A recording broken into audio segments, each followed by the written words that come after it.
नमस्कार। आज फेरि यहाँहरूको समक्ष दोस्रो भिडियो लिएर आएको छु। यो भिडियोको उद्देश्य चाहिँ विन्डो 10 को shortcut functions snip and sketch functions लिएर आएको छु। यो कसरी गर्ने र यसले के गर्न सकिन्छ भन्ने कुराहरू यहाँहरूलाई आज म बताउन गइरहेको छु। नर्मली हामीले डेस्कटपको सर्ट लिँदाखेरि स्क्रिनसटहरू लिँदाखेरि हामीले हाम्रो ल्यापटपमा भएको स्क्रिनसट भन्ने एउटा बटन हुन्छ, त्यसलाई थिचेर चाहिँ हामी स्क्रिनसट लिने गर्थ्यौँ। त्यसले चाहिँ हाम्रो स्क्रिनसट लिने काम मात्रै हुन्थ्यो र त्यसभित्र हामीले एडिटहरू गर्न सक्दैनथ्यौँ। भने स्निप एन्ड स्केच फङ्सनमा चाहिँ हामीले स्क्रिनसट लिनुको साथसाथै त्यति नै खरा हामीले कुन चाहिँ पार्ट चाहिन्छ, कति चाहिन्छ त्यसलाई हामीले एडिट पनि त्यतिखेर नै गर्न सक्छौँ। आउनुहोस्, हामी यसलाई सुरु गर्नुभन्दा अगाडि हामीलाई एउटा साइट चाहिन्छ। त्यसको लागि हामी वेब ब्राउजरमा गएर एउटा साइट खोलौँ। यहाँ चाहिँ मैले विन्डो 10 को एउटा साइट खोलेको छु मेरो स्क्रिनमा। यहाँहरूले देख्न सक्नुहुन्छ विन्डो 10 को स्क्रिन।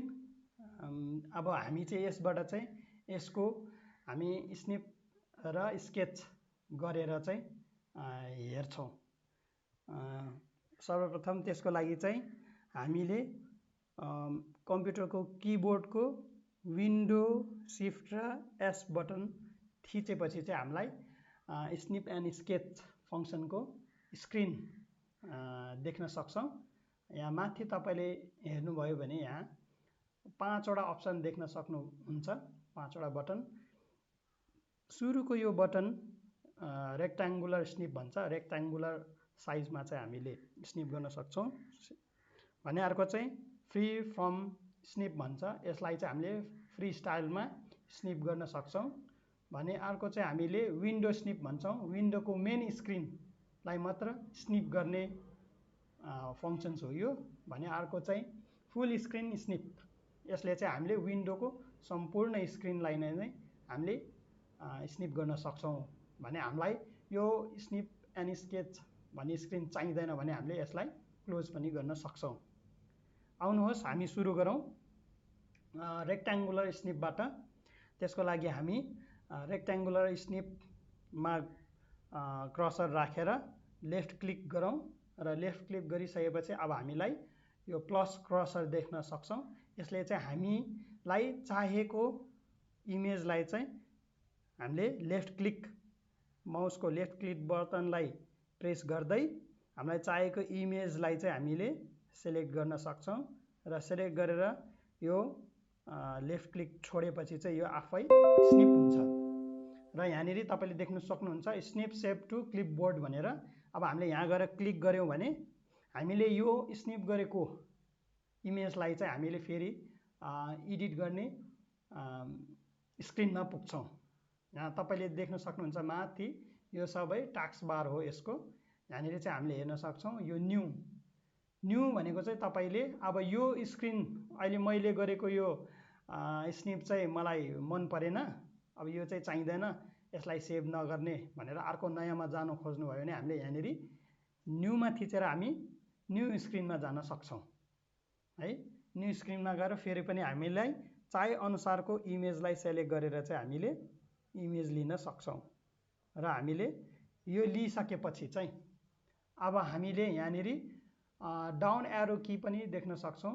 यसमा हामीले लेफ्ट क्लिक गरेर हेऱ्यौँ भने यो स्निप गर्ने टाइमहरूको बारेमा हामीलाई यहाँ अप्सन दिन्छ।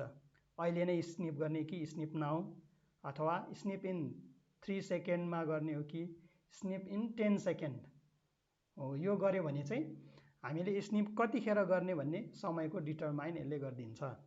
र अर्को छ यहाँनिर, यहाँ चाहिँ ओपन फाइल भन्ने छ। यसलाई चाहिँ हामीले कन्ट्रोल प्लस ओ थिचेर पनि हामीले ओपन फाइल गर्न सक्छौँ। हामीलाई चाहिँ यो इमेज सँगसँगै अरू कुराहरू पनि चाहियो भने यहाँनिर गएर क्लिक गरेर हामीले हाम्रो डेस्टिनेसन फोल्डरहरूबाट चाहिँ केही इमेजहरू ल्याएर चाहिँ हामीले यहाँ ओपन गर्न पनि सक्छौँ है। अब त्यसपछि अरू यो दुईटा बटनहरू देख्नुभएको छ, यिनीहरू चाहिँ अन्डु र रिडु हो। यो हामीले प्राय जानेकै कुराहरू नै हो।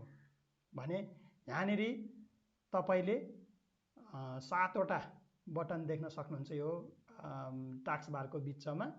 एउटा यहाँ यहाँ छ टच राइटिङ भन्ने, अर्को चाहिँ हाम्रो यो बल पोइन्ट पेन छ, अर्को पेन्सिल छ, अर्को हाइलाइटर छ, अर्को इरेजर छ, अर्को रुलर अथवा स्केल र अर्को चाहिँ इमेज क्रप छ।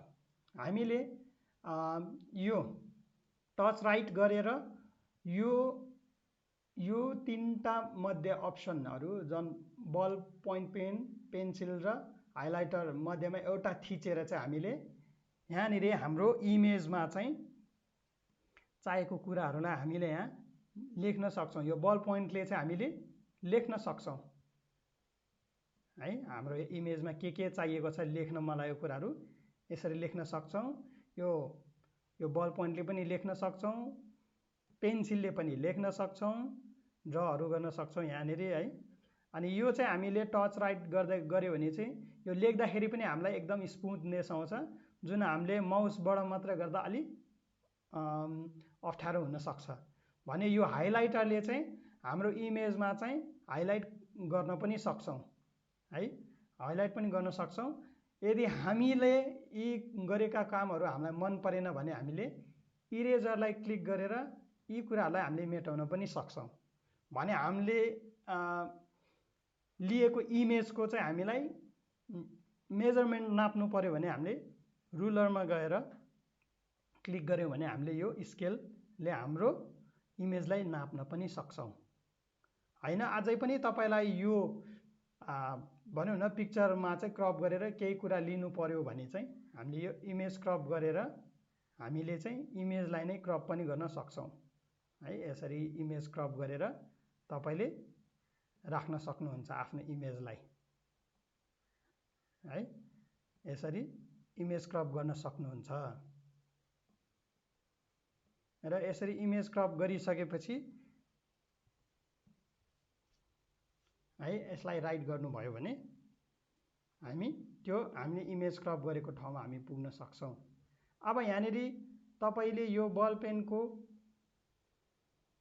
हैन, यो बल पेनको मा गएर क्लिक गरौँ। यो बल पेनको मा देख्न सक्नुहुन्छ डाउन एरो, त्यहाँनिर गएर क्लिक गर्नुभयो भने हामीलाई यो कुन चाहिँ कलरहरू छान्ने अथवा बल पेनको साइजहरू, बल पेनको पोइन्टको साइजहरू हामीले घटबढ गराउन पनि सक्छौं र कलरहरू पनि हामीले छान्न सक्छौं है।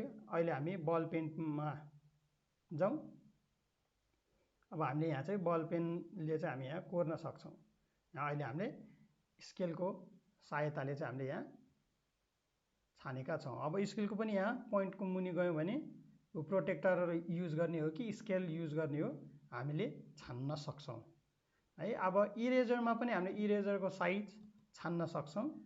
यो डाउन एरो की थिचेर यहाँ चाहिँ इरेज अल इङ्क भनेर हामीले गर्यौं भने हामीले गरेको सम्पूर्ण कुराहरू चाहिँ इरेज हुन्छ है।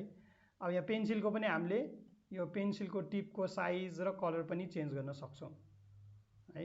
टिप र साइजहरू, कलरहरू हामीले जुनै कलर पनि लिएर यहाँ हामीले ड्रा गर्न सक्छौं। यो भयो एडिटको कुराहरू। अनि हामीले यो राइट ह्यान्ड कर्नरमा चाहिँ हामीले देख्न सक्छौं। यहाँ चाहिँ यो छ जुम हो, यसलाई थिच्यौं भने हामीले लिएको पिक्चरको जुम गर्न सक्छौं। कत्रो साइजमा हामीले यो पिक्चरलाई जुम गर्ने भन्ने कुरा यहाँबाट हामीले डिटरमाइन गर्न सक्छौं है।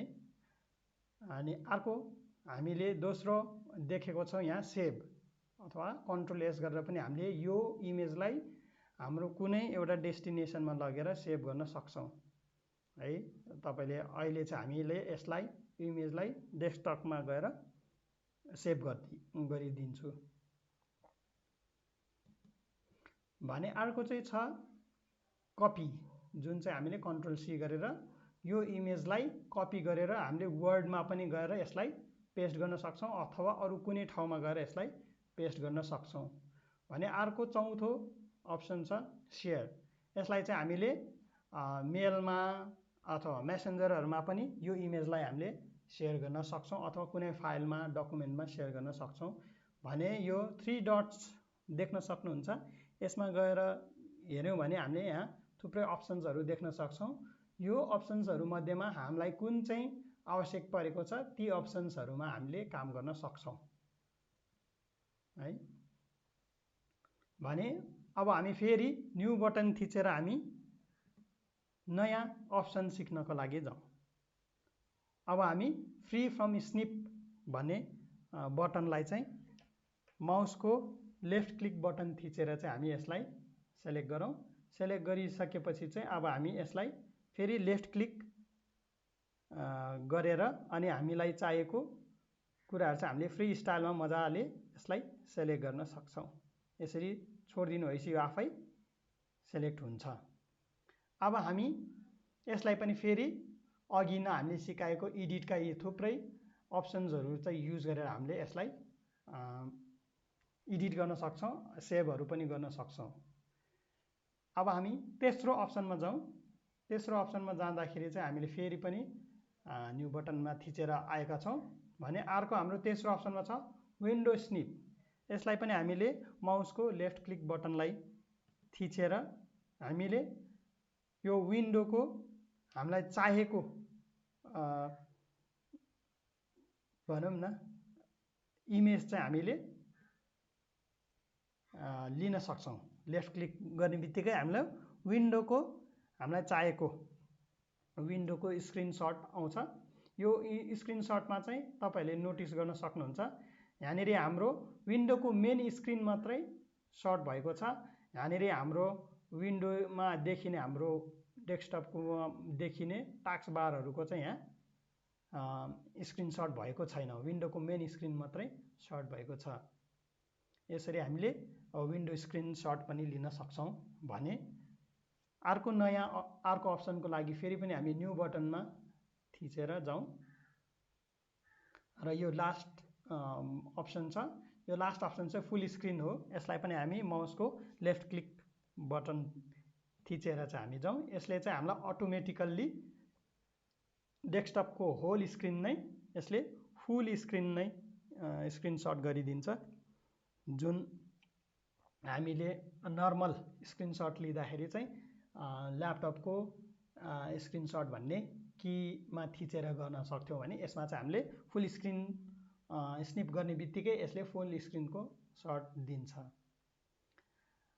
आजको यो स्निप एन्ड स्केचको यो चारवटा अप्सन्सहरुको कुराहरुबाट चाहिँ हामीले भनौं न स्क्रिनशटहरु लिन सक्छौं। जुन नर्मल स्क्रिनशट भन्दा धेरै सजिलो र यसैमा बसेर एडिट पनि गर्न सक्ने भएको हुनाले यो धेरै उपयोगी छ। आजको यो भिडियो सायद तपाईहरुलाई मन पनि पर्यो होला र उपयोगी पनि लागेको छ भने तपाईहरुले हाम्रो यस भिडियोलाई लाइक, कमेन्ट, सब्स्क्राइब गरिदिनु हुन म अनुरोध गर्दछु। यति भन्दै आजको यस भिडियोबाट म बिदा हुन्छु। धन्यवाद।